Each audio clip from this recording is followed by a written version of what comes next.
Suffering from chronic fatigue syndrome? Here's how you should work out. Caller is Maxie from Australia. Maxie, what's happening? How can we help you? Yo, how's it going, guys? Super stoked to be on the podcast. So I've been listening for 3-4 months now, so kind of a new listener, but making my way back through. So I just wanted to say thank you so much for providing such like a powerful resource, man. It's really helped me on my recovery journey. So Excellent. Thank you. Sweet. Thank you. Yeah, so a little I won't take up too much of your time, but a little backstory on me. Sorry, man, I just woke up. So yeah, about a year ago, I fell down like a slippery slope of developing an eating disorder. Pretty tough time, and got pretty lean. Got down to about 45 kilograms. Lost all my muscle mass. I didn't really have any. I'd never strength trained before that, and was hospitalized with a collapsed lung, and really spiraled out. It was a pretty tough time, and following a natural disaster, which I got caught up in as well, I started to abuse alcohol pretty bad, and quickly decided to change gears and make some better decisions for my life. So I picked up weight training after some doctor's advice, and I've been training for about a year now, and I put on 20 kilos and restored my weight. And coupling strength training and nutrition has been just like the perfect marriage, and really helped me recover and regain my weight. And it's seriously saved my life. So I'm really glad to be going down that path. So here's a bit of a curveball. So about 6 months ago, I got hit with chronic fatigue, or a lot of doctors diagnosed me with chronic fatigue syndrome or long COVID. And simultaneously, I've plateaued in the gym. And I've been lean bulking for about 6 months, but not making any progress. And then I was starting to actually regress. So I took a deload week recently, but basically my question for you guys is having like this kind of stress on your body, like this chronic fatigue and possible long COVID, is that like a potential to like really slow down your progress in the gym? Obviously that sounds like a silly question, but I would just love your guys' opinion and your advice following that. So it's not a silly question. No. I think it really can depend. It could depend on how stressed you already are with the lack of potential sleep and energy, and then what your training protocol / diet looks like. If you're also under eating and overtraining and also have this chronic fatigue, then absolutely it's a quick recipe to not only plateau but regress. So I think the idea is to build a routine and diet that is less focused on building tons of muscle or making these massive gains, but taking care of your body and trying to get to a place where you feel more energy, you sleep better, and things like that. So what does your training look like right now? Are you following one of our programs? Are you doing your own thing? Tell me a little bit about your training. I'm not currently following one of your programs. Obviously hearing a lot about them, listening to the show, and starting to think about it. But about a year ago, I kind of like pieced together my own push-pull legs program. It's a 10-day split. So it's push-pull legs, push-pull, rest, legs, rest, and then repeat. And intensity is quite high, like 2 reps from failure, but like not a lot of sets. And I'm like starting to like really reduced my volume. Like on my legs day, I only squat now. And my diet's like pretty dialed in to where I'm like consistently gaining a little bit of weight week to week, eating 2,700 to 2,800 calories. So like I am noticing like body composition changes, but like it doesn't really seem to line up with my strength in the gym as it like declines. I got more questions for you, Maxie. If you don't, Sure. first off, congratulations on where you've come from. That's very challenging, and That's a win in itself, right? that's a huge win. And I appreciate the bravery. Right, you're on a show; it's going to be publicized, and you're talking about this. This is great because there's a lot of people out there that you might help by telling this to.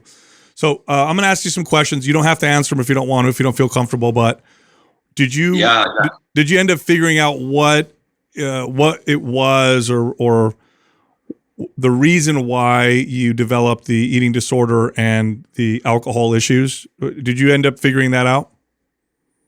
Yeah, sure. I knew you were going to ask this question, actually. I have. You know, I've spoken with therapists, and I really got down to this like control. Basically, it was just like finding control in my life. You know, like it was like finding out that like deep cause didn't really seem to change much, but it certainly made it much more clear and more simple as to why I didn't need to do that to myself, you know, and why I could get better and avoid these destructive behaviors, you know. So I'm feeling like I have a much better relationship with food now, and you know, it's a long journey, and it will always still be sitting there at the back of your mind. But the relationship is improved. That's common. It's common that because for people who don't understand control, they're like, "What do you mean by control?"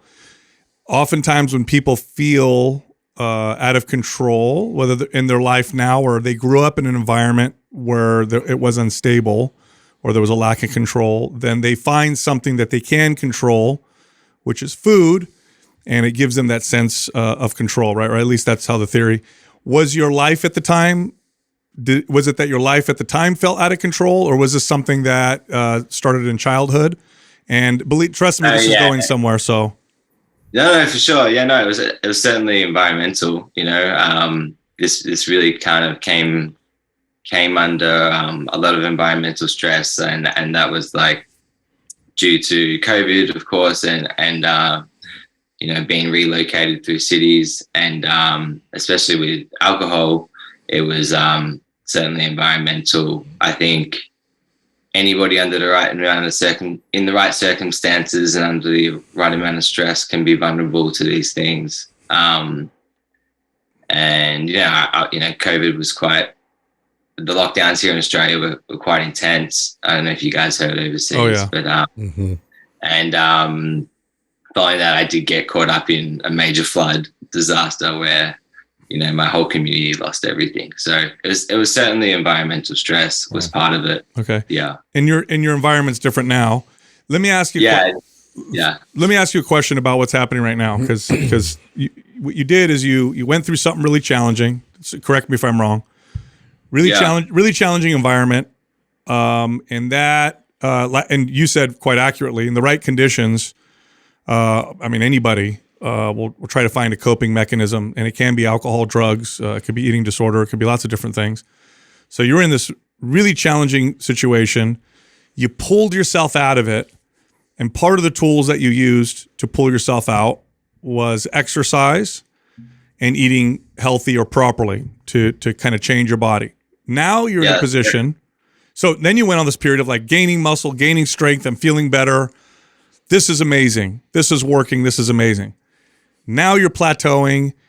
You feel fatigued. By the way, chronic fatigue syndrome tends to be an umbrella term that means we don't know why you're tired. So we're just going to label it right. And long COVID seems to be one of those things as well, to the best of my knowledge. Like, we don't know what's going on. Do you feel out of control right now? No, I don't feel out of control. Okay, good. I'm glad you said that, because what I don't want is for you to go back or start to develop a relationship with exercise and diet that is also unhealthy. So not doing it can be unhealthy, but doing it to the point where if you're not progressing and you're not seeing these things that maybe pulled you out of something before or gave you these profound changes before, that could push you to doing things that are also destructive. So here's what I'm going to ask you to do before we talk about your workout and what you need to do. I want you to realize the total values of exercise and nutrition. And part of that value, which is the ones that we tend to attach most of our value to, is strength, fat loss, muscle gain, aesthetic. But now you're in a position where that's not happening for some reason, and you're trying to figure out why with your health. But now you need to use exercise and diet in a way that just makes you feel better. And you need to stop measuring your success in terms of strength and aesthetics, because there's something underlying that you still haven't figured out. So I would go to the gym and I would eat, and the things that I would use to dictate whether or not I'm moving in the right direction is, does this make me feel better objectively, physically? Am I sleeping better? Does this give me more energy? Is my digestion better? Is my mood more positive?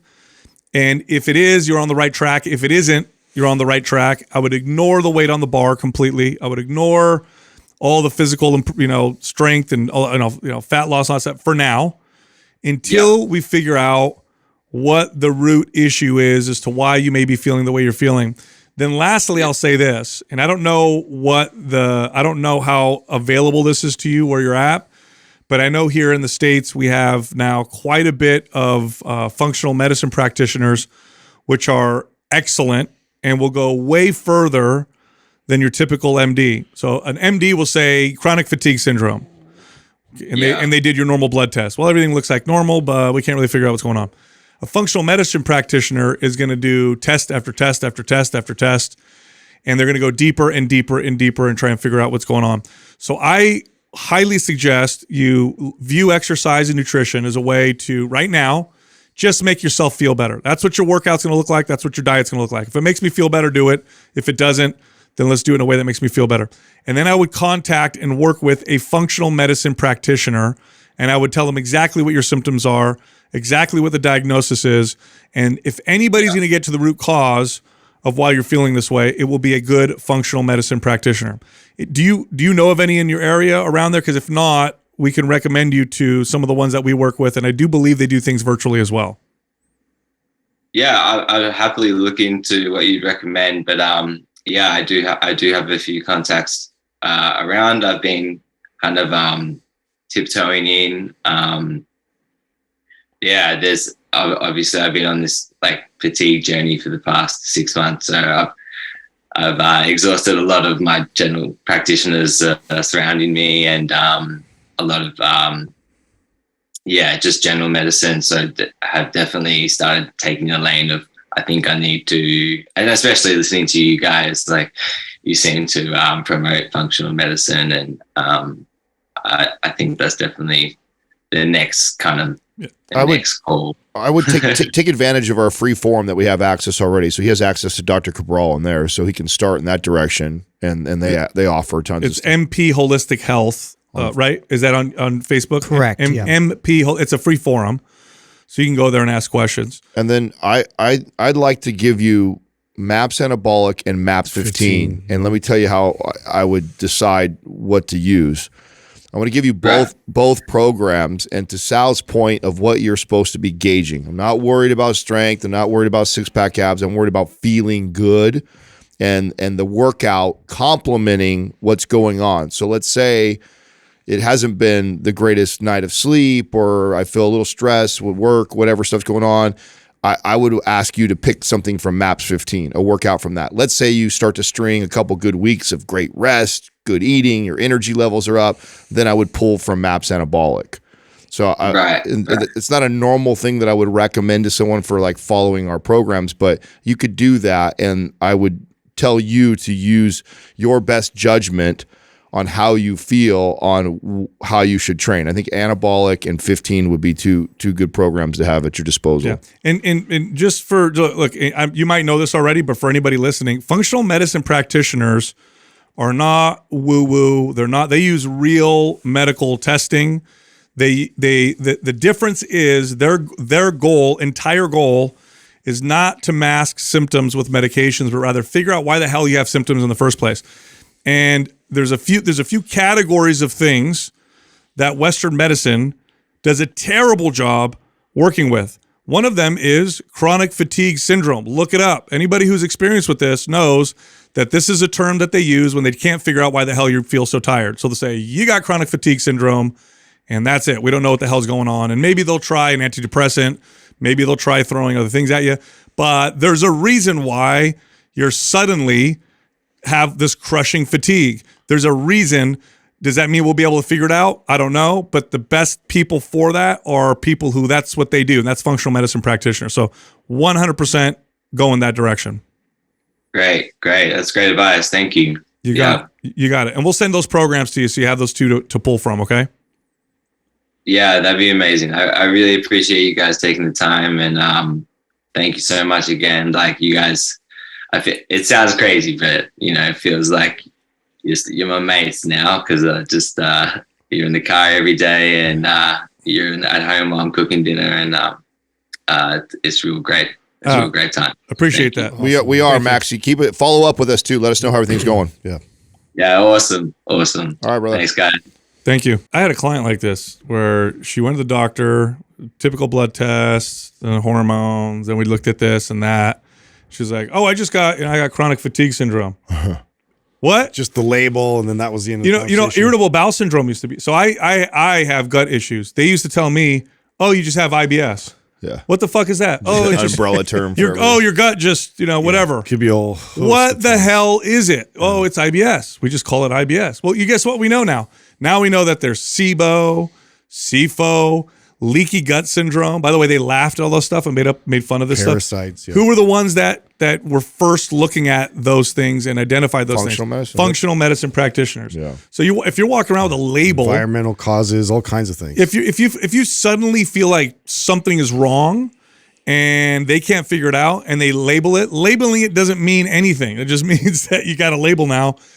Go to the root, try and figure out the root, and you have to be your best advocate. Ironic too that they labeled the chronic fatigue syndrome and or long COVID, which has also been debunked already. Well, too. just there's like, what is it? And just a blanket. I just read some crazy data on. They just released some data showing that, I swear to God, and this is controversial right now, that wearing especially N95 masks all the time, actually produced in a significant amount of people symptoms that could be labeled long COVID. So who knows? That's one controversial study that's coming out. So I'm not saying it's that's the deal, but who knows? Who knows?